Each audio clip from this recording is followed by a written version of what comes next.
안녕하십니까? 뭔가 여자분들의 사연만 가득한 곳에 제가 이렇게 글을 쓰려고 하니 부끄럽네요.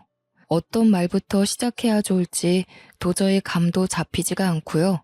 간단하게 저를 소개하자면 저는 경기도 외곽에서 주물 공장을 운영하는 아버지 밑에서 일을 배우고 있는 30대 후반 남자입니다. 생긴 게 멀끔하거나 잘생긴 게 아니라 그런지 연애도 사실 몇 번 못 해봤고 만났던 여자도 다 짧게 스쳐간 인연입니다. 용기 내서 고백을 해봐야 키도 작고 얼굴도 못생긴 남자랑 누가 만나주겠습니까? 늘 항상 차이기만 반복하니까 어느 날부턴가 여자를 만나야겠다는 생각조차 안 들더군요. 당연히 외로움에 시달려서 뭐 이것저것 안 해본 게 없습니다. 주위에서 소개팅도 몇 번 시켜주었고, 그런데 제가 학창 시절에는 좀 찌질했거든요.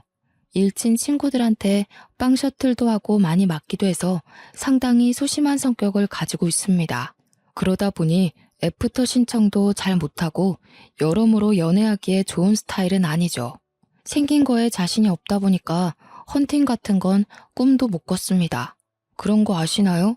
길 지나가면 제가 네 남자친구다 이러면서 저 무시하는 이야기들도 들려오고 누가 봐도 매력이 없는 남자이다 보니까 제 팔자의 결혼은커녕 여자친구도 없겠구나 하면서 포기하면서 살았습니다. 제가 중매업체도 등록해보고 했는데 이거 순 장사 속들만 내비치고 좋은 여자 소개도 안 시켜주더군요. 괜히 수백만 원 돈만 버린 거지 뭡니까. 거기다가 연결이 어찌어찌 되어봐야 죄다 돌싱해 애가 하나둘은 기본인 여자들만 나오더군요. 저는 초혼인데 말이죠. 그래서 그걸로 업체에 따지니까 제 수준에 맞는 여자가 그 정도래요. 요즘은 뭐 남자들도 성형하는 추세고 다들 하나같이 잘 꾸미고 다니는데 제 행색이 그렇지 않다고요.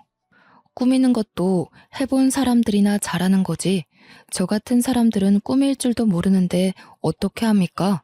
이러나 저러나 여자 한번 만나보겠다고 돈도 많이 썼지만 결국에는 제자리 걸음이죠. 동네가 좁고 한평생을 여기서 살다 보니까 옆집이건 뒷집이건 앞집이건 다 아는 사람들이거든요. 그러니 그 안에서 결혼하기도 참 쉽지 않았습니다. 이미 동네 여자애들은 죄다 결혼했거나 서울로 떠나버렸으니까요. 명절에 매번 듣던 잔소리도 어느 순간부터 들리지 않더군요. 친척들까지도 제가 결혼하지 못할 거라고 어느 순간부터 인정하기 시작한 것이었어요. 그게 참 은근 비참하고 쓸쓸하더라고요.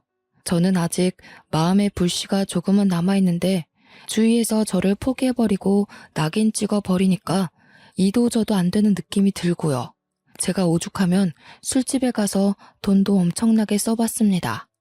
불쌍한 아가씨 하나 구해주겠다는 심산으로다가 제 옆에 딱 붙어있을 그런 여자 하나 없겠냐고 술집도 동네는 다 뒤지고 다녔어요. 근데 없더라고요. 제 옆을 지켜줄 사람 하나 없다는 게 참 제가 많은 것을 바란 것도 아닌데요. 그저 이 한 몸 따뜻하게 안아줄 여자 하나 찾는 게 이렇게나 어려운 일일 줄 상상이나 했겠습니까? 친구들은 벌써 애가 셋인 애들도 있는데 그런 친구들 볼 때마다 부러워서 친구들도 만나지 않게 되더라고요. 그렇게 어찌어찌 하루를 버텨가면서 살고 있었습니다. 매일 주물 공장에서 아버지의 일을 도와 땀을 뻘뻘 흘리며 지냈죠. 돈은 수중에 많았지만 이 돈을 쓸 일이 없으니 뭐 일을 하는데 재미도 못 느끼고 있었습니다. 여자친구만 생기면 퍼다 나를 수 있는데 하는 아쉬움이 있었죠. 그러던 도중 동네에 소문 하나가 퍼다하게 나기 시작했습니다. 바로 학창시절 저를 괴롭혔던 일진 최강식이가 동네로 돌아왔다는 소문이었습니다. 강식이는 정말 힘도 세고 키도 컸던지라 동네에서 최강 포식자라고 불리우던 놈이었습니다. 저는 그 놈이랑 눈도 마주치지 못할 만큼 힘없는 초식 동물이나 다름없었죠. 강식이 그놈이 고등학교를 겨우 졸업하자마자 사업을 하겠다고 서울로 올라가서 근 17년을 동네에 내려오지 않았던 놈입니다. 여기가 경기도에 속해 있긴 하지만 외곽이라 거의 시골이나 다름없거든요. 한번 서울에 간 아이들은 절대로 돌아오고 싶어 하지 않는 동네란 말이죠. 동네가 좁고 소문이 빠르게 퍼지는 만큼 강식이가 서울에서 망하고 이 동네로 쫓겨오듯 이사를 왔다는 소문이 났습니다. 사업이 망해도 얼마나 망했으면 야반도주 했다는 소문까지 들리더군요. 아무리 지금은 별 볼 일 없는 놈이 됐다고 하지만 학창시절의 트라우마는 생각보다 깊게 작용하고 있었습니다. 저는 그놈에게 뜯긴 돈도 많고 얻어맞기도 많이 해서 그런지 마주칠까봐 무서워서 동네 돌아다니기를 피하고 있었습니다. 최대한 공장에서 집, 집에서 공장, 그렇게만 움직이고 다니다가 아버지 심부름을 하러 철물점에 외근을 나갔습니다. 원수는 외나무 다리에서 딱 만난다고 하잖아요. 물론 제가 그놈의 원수가 될 쪽도 아니긴 했지만요. 철물점에서 볼일을 보고 옆에 있는 커피집에 가서 커피를 사서 가려고 하는데 거기서 딱 마주치고 만 거죠. 옛날 일은 다 잊어버린 건지 저를 보고 반갑게 야, 김진수 아니냐 하면서 인사를 하는데 얼마나 놀랐는지 모릅니다. 저한테는 저승사자나 다름없는 놈이었거든요. 학교 끝나고 집에 갈 때 쉬는 시간에 체육 시간에 틈틈이 야, 김진수 하고 부르면 저는 쪼르르 달려가 강식이의 심부름을 했어야 했습니다. 그때는 뭐 지금처럼 학교폭력위원회 같은 게 있지도 않았고 힘센 친구들이 약한 애들 괴롭히면 선생님들이 그냥 너도 힘을 키워라 하고 말았으니까요.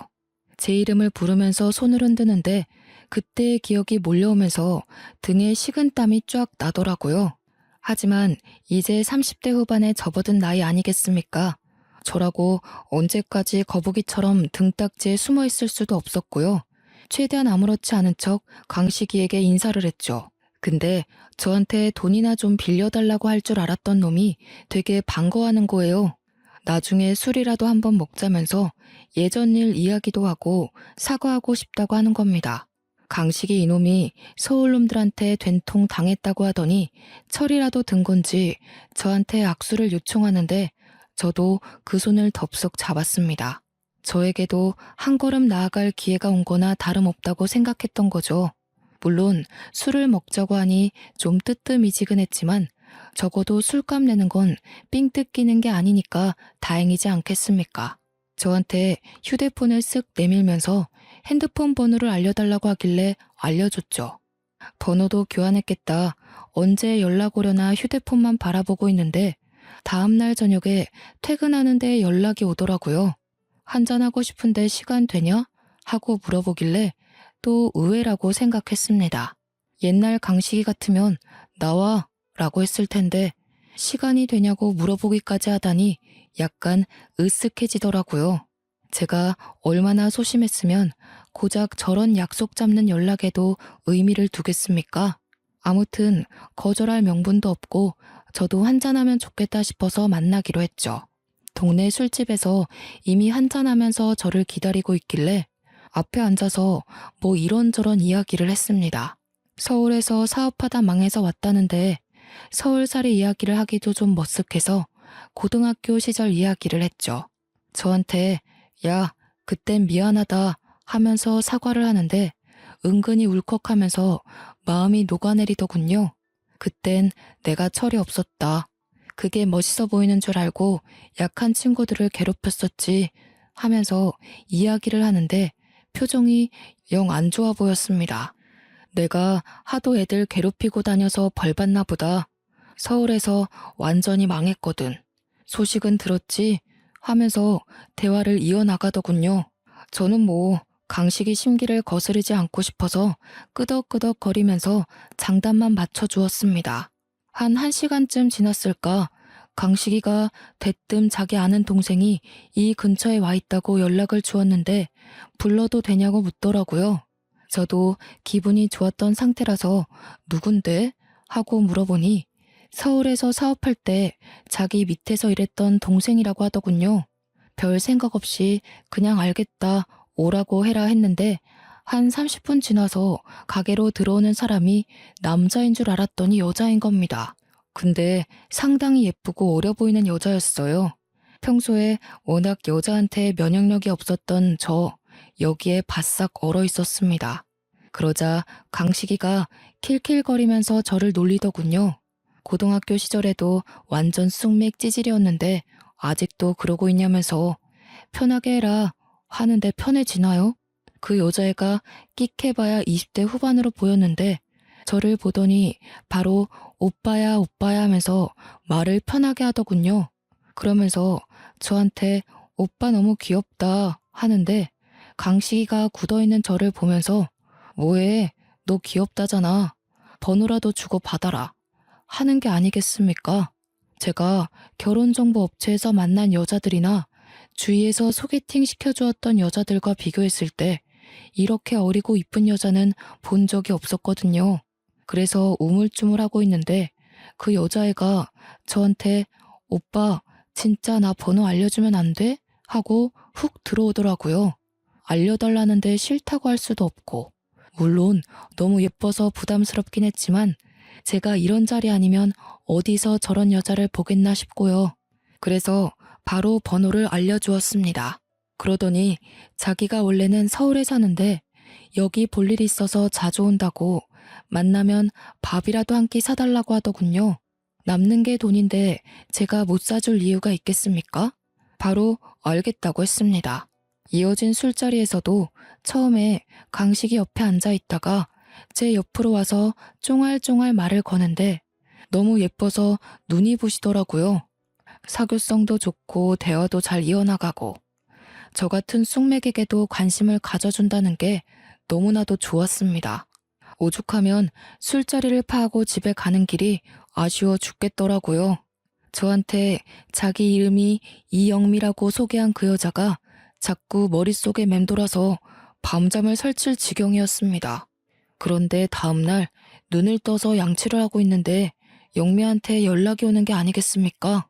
자기도 근처 찜질방에서 자고 일어났는데 배가 고프다면서 해장국 사줄 마음 없냐는 겁니다. 숙취 없어? 해장하러 갈래 오빠?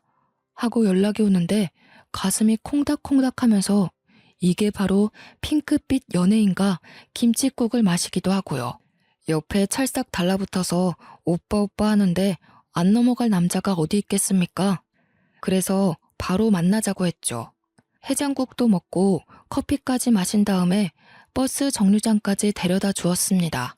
집에 서울인데 버스 타고 지하철 타고 가려니 벌써 지친다고 하길래 저는 큰맘 먹고 택시 타고 가라고 15만 원을 쥐어주었습니다. 택시비 그 정도면 충분하지 하니까 많이도 준다고 제 어깨를 찰싹 때리는데 제 심장을 때리는 것 같은 기분이었어요. 호구라고 욕해도 뭐 어쩔 수 없죠. 그만큼 마음에 들었던 여자니까요. 택시가 와서 태워 보내는데 창문을 쓱 열더니 저한테 오빠, 나 오빠 만나러 또 와도 돼? 하고 묻는 겁니다. 그래서 당연히 된다고 언제든지 보러 오라고 나 할 일도 없고 여자도 없고 취미도 없다고 막 줄줄이 늘어났죠.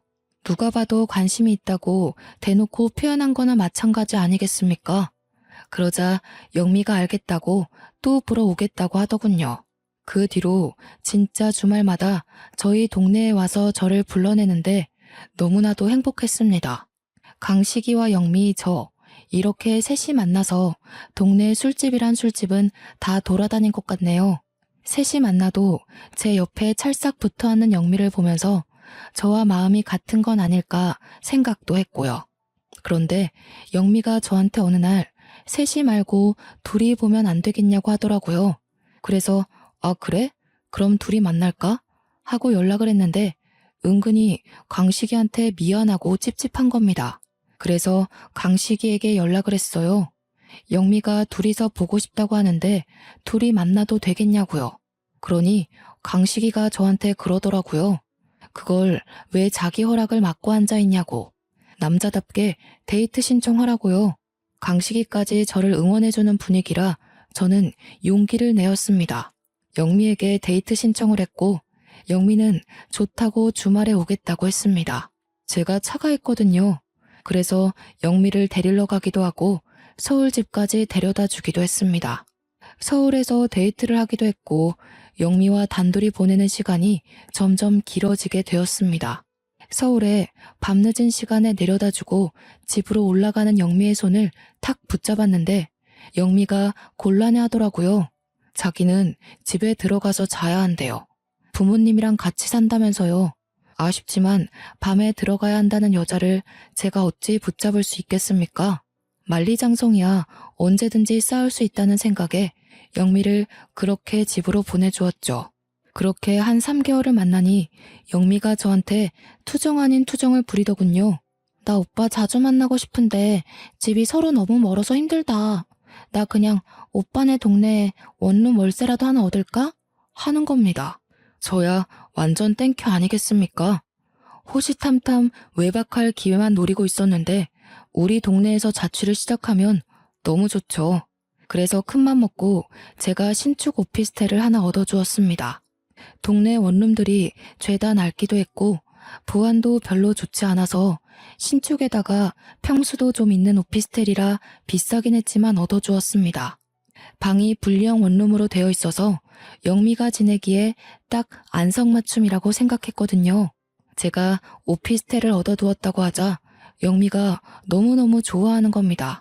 저희 집이랑 걸어서 15분 거리기도 했고 예상치 못하게 집까지 얻어주니 오빠 정말 통 크다 하면서 좋아하더라고요. 이렇게 좋아할 줄 알았으면 진즉에 물어보고 하나 해주는 건데 하는 생각도 했죠. 다음 수순이야 당연히 뻔한 거 아니겠습니까? 정식으로 간보는 사이 말고 사귀는 사이가 되었고 강식이도 저희를 진심으로 축하해 주었습니다. 저한테 한턱 쏘라고 하길래 진짜 비싼 밥도 한 끼 대접했습니다. 저한테 은근히 결혼하게 되면 명품 정장이라도 하나 사줘야 하는 거 알지? 하고 이야기하길래 당연한 거 아니냐고 걱정 말라고 했죠. 결혼이라니 드디어 30대 후반에 10살이나 어린 여자 만나서 결혼까지 하는 건가? 제 행복회로가 엄청나게 돌아갔습니다. 그렇게 사귀는 사이가 되고 한 6개월쯤 흘렀을까요? 아무리 오피스텔에서 자주 본다고 해도 영미가 본가인 서울에 일주일에 3-4번은 가야 하니까 떨어져야 하는 날이 오잖아요. 그게 너무 아쉽고 서운하고 미치겠는 겁니다. 매일 봐도 보고 싶은 우리 영미를 어떻게 하면 좋을까 고민하다가 이럴 거면 아예 결혼을 하자는 생각이 들었습니다. 그래서 제가 결혼하자고 다짜고짜 프로포즈를 했어요. 당연히 준비 안 된 상태에서 말부터 나왔던 거라 영미가 당황해하고 싫어할지도 모른다고 생각했는데 영미가 울더라고요. 언제 이 말을 해줄지 기다리고만 있었다면서 당장 결혼하고 싶다고 저한테 이야기를 하는 겁니다. 저는 영미가 울자 심장이 조여드는 기분이 들었어요. 나에게도 이렇게 나를 기다려주고 사랑해주는 여자가 생겼구나. 너무 행복하다 생각했죠. 저는 프로포즈도 받아들였겠다. 처가에 인사를 하러 가겠다고 이야기를 했습니다. 근데 영미가 상당히 곤란해하는 표정을 지으면서 사실 말을 못한 게 있다는 거예요. 그래서 뭐냐, 화내지 않을 테니 지금이라도 말해달라 했더니 사실 자기가 부모님이 없대요. 그래서 저는 너무 놀라서 그동안 부모님 때문에 서울집에 가야 한다고 했던 거 아니냐, 서울집은 뭐냐고 천천히 물어보았습니다. 혹시나 영미가 결혼 못하겠다고 할까봐 화도 내지 않고 침착하게 달래면서 물어봤어요. 그러니 영미가 그러더라고요. 사실은 부모님이 일찍 돌아가셔서 이모네 집에서 눈칫밥 먹으면서 살고 있다고요. 갑자기 마음 한구석이 너무너무 아파오면서도 의문이 들더군요. 그럼 오피스텔에서 쭉 지내지 뭐하러 이모 집에 눈칫밥 먹으러 갔었냐고 했습니다. 그러자 영미가 급격하게 풀이 팍 죽으면서 이모네 집이 워낙 엄격해서 그럴 수 없었다고 했습니다. 그러면서 지금 만나는 사람이 있는 것도 모르고 어차피 결혼식 한다고 해봐야 혼주석에 앉아줄 것도 아니라면서 인사하지 말자고 하더군요. 그때는 그게 이상한 거라는 생각을 전혀 못했습니다. 그저 집에서 많이 구박을 받았구나. 그래서 이모네를 빨리 탈출하고 싶구나.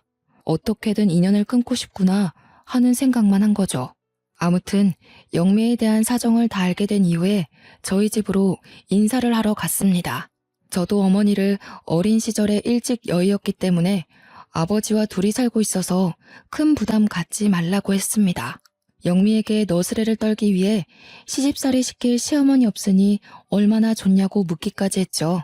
영미는 자기 긴장 하나도 안 했다면서 하루빨리 인사드리고 같이 살집이나 보러 갔으면 좋겠다고 했습니다. 오피스텔은 둘이 살기 너무 좁아서 제가 아파트를 매매하려고 했거든요. 우리 집에 인사를 드리러 갔는데 아버지께서 전날까지도 진짜 엄청 기대를 하셨거든요. 제가 여자를, 그것도 결혼할 여자를 소개시켜 드리겠다 하니까 눈물까지 글썽이면서 사실 자기는 완전히 포기하고 있었다고. 하나뿐인 우리 아들이 평생 혼자 늙어 죽을까 걱정했는데 마흔을 앞두고 결혼할 여자를 데리고 온다고 하니 너무 기쁘다고 했어요. 엄청나게 기대하시는 게 눈에 보여서 우리 영미를 보면 껌뻑 죽으시겠다 했는데 영미가 인사를 드리러 딱 들어갔는데 아버지 표정이 약간 오묘했어요. 분명 아침까지도 귀한 손님 잘 모시고 와라 하면서 엄청 기대하고 계신다고 이야기를 했는데 막상 영미를 보시는 순간 고개를 갸우뚱하시면서 그냥 쩝 하고 마시는 겁니다. 그날 밥 먹는 내내 아버지는 뚱하게 별 말씀도 없으시고 영미 혼자서 아버님 하면서 이야기를 했죠. 저는 그런 아버지께 실망을 했습니다. 무려 제가 결혼하고 싶다는 여자를 데리고 왔는데 그렇게 아무 반응도 없으시고 있으니 우리 영미는 얼마나 눈치를 받겠어요. 아버지 아들인 저도 눈치를 보고 있었는데 우리 영미가 속으로 한 대 받지 못하고 있는 건 아닐까 하고 상심하고 있다 생각하니 얼마나 속이 상하던지. 저는 영미를 오피스텔까지 데려다주고 집으로 돌아와서 아버지께 조금 화를 냈습니다. 어떻게 제가 결혼하겠다고 데려온 여자한테 그런 반응을 하실 수가 있어요? 저 너무 서운합니다. 하면서 이야기를 하니 아버지께서 저를 흘겨보시는 겁니다. 그러면서 어디서 만났냐? 술집에서 만난 여자냐? 하고 물어보는데 심장이 턱 멎은 듯 했어요. 어떻게 예비 며느리한테 그런 말을 하실 수 있냐고 술집에서 만난 여자 아니라고 했죠. 물론 첫 소개는 술집에서 이뤄지긴 했지만 아버지가 말한 의미가 그 말이 아니잖아요. 그래서 강식이 소개로 만난 여자고 번듯하게 서울에서 직장 생활도 하던 사람이라고 대꾸했습니다. 아버지는 강식이가 누군지 한참 생각하시더니 저한테 어휴 속도 없는 새끼라면서 강식이가 소개해준 여자가 멀쩡하겠냐고 하더군요. 저는 아버지가 그렇게 편협한 생각을 가지며 사시는 분인지 몰랐습니다. 너는 참 보는 눈이 쥐똥만큼도 없다. 착하긴 뭐가 착한 애야? 딱 보니까 술집에서 굴러먹던 여자 같던데. 처음 보자마자 살가운 척하면서 아버님, 오빠 하는데 수상하더라. 저런 애랑 진짜로 결혼하겠다고? 저는 아버지가 저런 이야기를 하시는 게 정말 이해가 안 가고 너무나도 서운했습니다. 당연히 좋아하실 줄 알았는데 반대를 하시니까 당황스럽기까지 했고요. 저한테 아주 난리다 난리야 하는데 정말 어떻게 갈피를 잡아야 할지 모르겠더라고요. 하지만 제 인생의 영미가 아니면 두 번 다신 여자를 만날 수 없을 것 같다는 느낌이 들었고 우리 불쌍한 영미의 울타리가 되어주어야겠다고 생각했어요. 그래서 저는 아버지께 그냥 원래의 마음대로 결혼하겠다고 했습니다. 아버지가 그 말씀하신 거 후회하게 해드리겠다고 우리 영미가 얼마나 착하고 참한 아이인지 아버지께 보여드리겠다고 했죠. 제가 또 고집이 똥고집이라 아버지께서도 더는 별말 안 하셨습니다. 속으로는 내심 알고 계셨을 거라 생각합니다. 제가 영미 아니면 여자를 더는 못 만날 것 같다는 걸요. 이왕 결혼하겠다고 불도저처럼 밀어버린 거 저도 오피스텔로 들어가 같이 부대끼며 살아볼까 했습니다. 아버지께서 반대하신 이유로 약간 껄끄러워서 피하고 싶은 마음도 있었거든요. 근데 영미가 또 그건 싫다고 하더라고요. 아직까지는 방구도 트고 싶지 않고 화장실 가는 소리도 들려주고 싶지 않다고요. 벌써부터 신비로움이 떨어지면 일찍 정 떨어지는 거 아니냐고 죽어도 싫다고 하길래 서운했지만 알겠다고 했습니다. 저한테 끝까지 예쁜 모습만 보여주고 싶다고 하는데 싫어할 남자가 어디 있겠나요? 영미와 저는 분주하게 보냈습니다. 틈틈이 연락 오는 강식에게도 결혼을 준비하고 있는 과정도 다 말해주고요.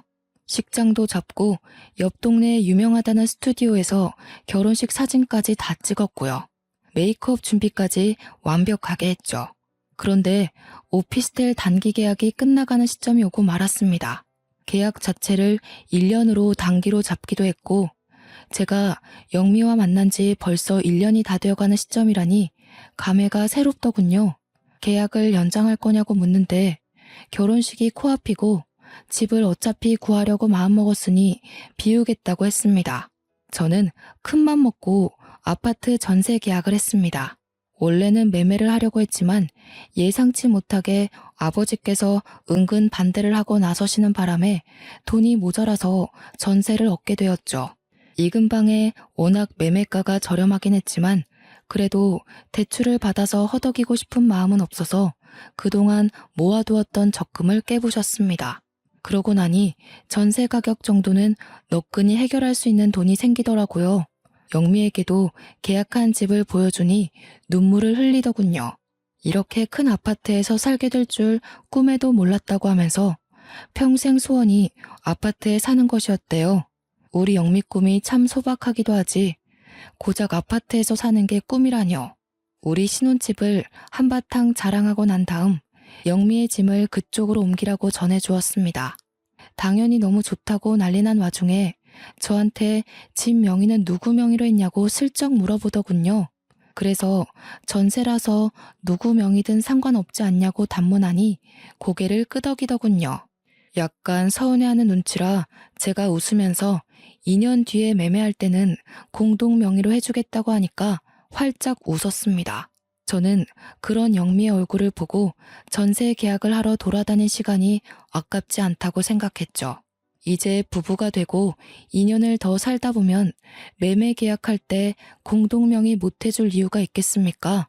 더 좋아져서 아예 우리 영미 이름으로 집을 사주고 싶어질지도 모르는 거죠. 영미는 저한테 2년 뒤에 집을 살 수 있는 거냐고 물었고 저는 전세 계약이 끝나면 돈이 어느 정도 모아질 거고 그럼 가능할 거라고 했습니다. 이모네 집에서 눈칫밥을 먹으며 살았던 기억이 있어서 그런 건지 자기 집에 대한 욕심을 좀 부리더군요. 저한테 찝찝거리는데 너무 마음이 아팠습니다.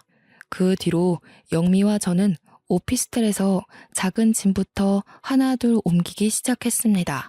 영미가 혼자서도 충분히 할 수 있다고 했지만 곱디고 온 우리 신부 손을 힘들게 해서야 되겠습니까? 제가 열심히 영미와 함께 짐을 날랐고 큰 짐만 남겨두고 있었던 상황이었습니다. 큰 짐은 제가 천천히 옮겨주겠다고 했더니 영미가 자기가 옮겨도 된다고 하더라고요. 작은 용달차 하나 불러서 옮기면 된다고 하길래 일단 알겠다고 했죠. 제가 아버지 주물 공장에서 일을 하고 있지 않겠습니까? 주물 공장에서 주물틀을 만들면 그걸 전국 각지로 보내는데 그때 저희가 용달차를 이용합니다. 저희 집 물건을 배송해다 주시는 형님이 한 분 계셔요. 그 형님이 최근에 마누라가 무슨 투자를 잘못하는 바람에 빚이 조금 생겼다는 이야기를 들었었거든요.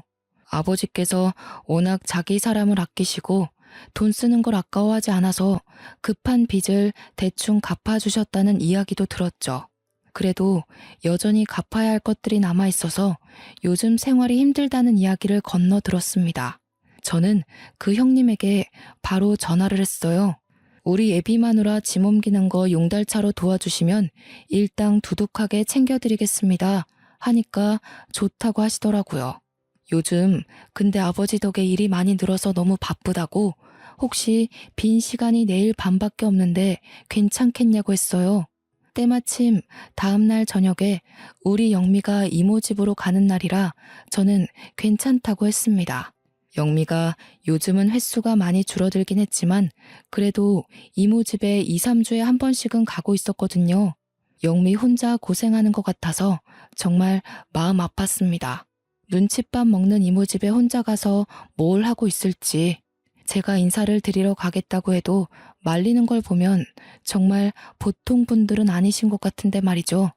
차라리 잘 됐다 생각하고 영미가 없는 동안 집을 말끔히 비워두어야겠다고 결심했습니다. 다음날 밤에 형님이랑 같이 오피스텔에 도착했는데 분명 꺼져 있어야 할 영미 집 층수에 불이 들어와 있더라고요.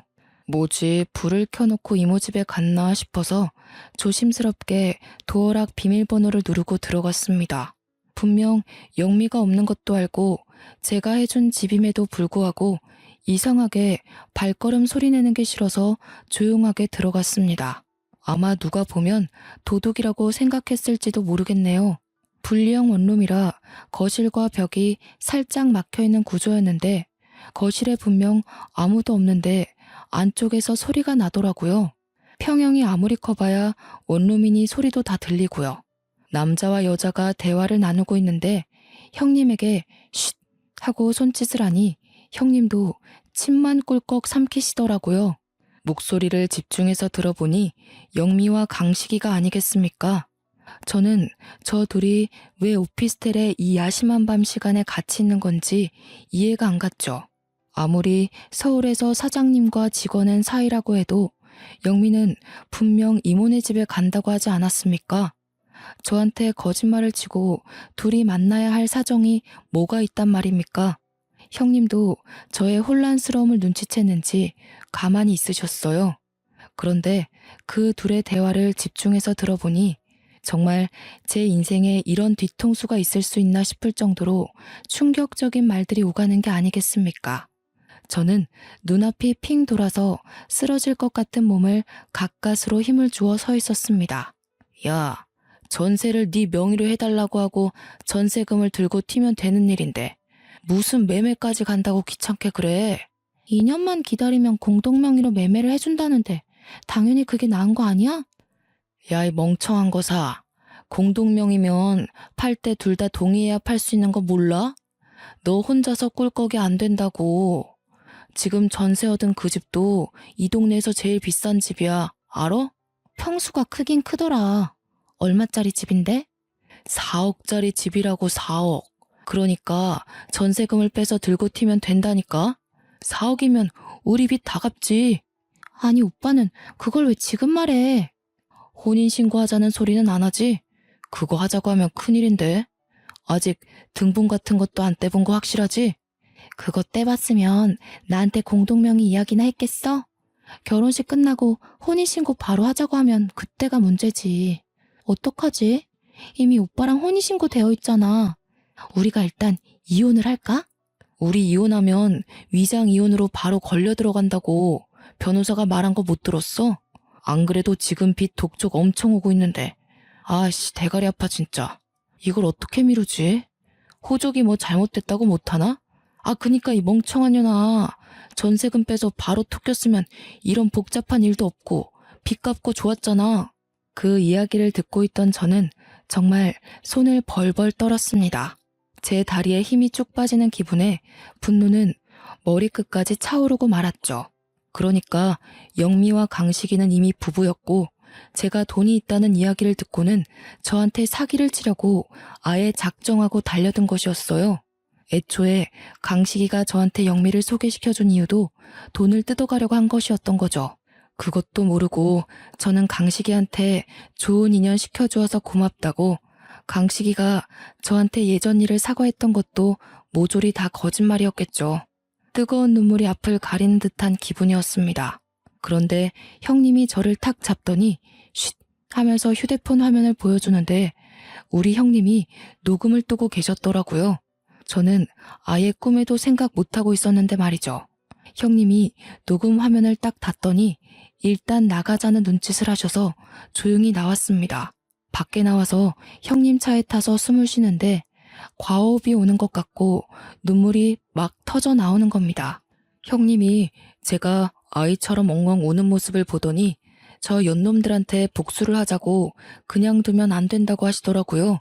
이미 결혼식은 코앞이고 저는 멍청하게 당하게 생겼는데 무슨 복수를 더 합니까 하니까 좋은 생각 있다고 하시더군요. 형님은 저에게 녹음 파일을 전송해 주시고는 청첩장을 언제 돌리기로 했냐고 물어보시는 겁니다. 그래서 오늘 청첩장이 나왔고 내일부터 돌리려고 했다고 하니 개개인으로 돌리지 말고 한 대 모아서 청첩장을 돌리라는 겁니다. 결혼식을 할지 말지도 정하지 못한 와중에 청첩장을 왜 돌리냐고 하니까 머리가 그렇게 안 돌아가냐고 하더라고요. 사람들을 청첩장 준다고 죄다 불러 모은 뒤에 녹음 파일을 풀고 동네방네 소문을 내자는 겁니다.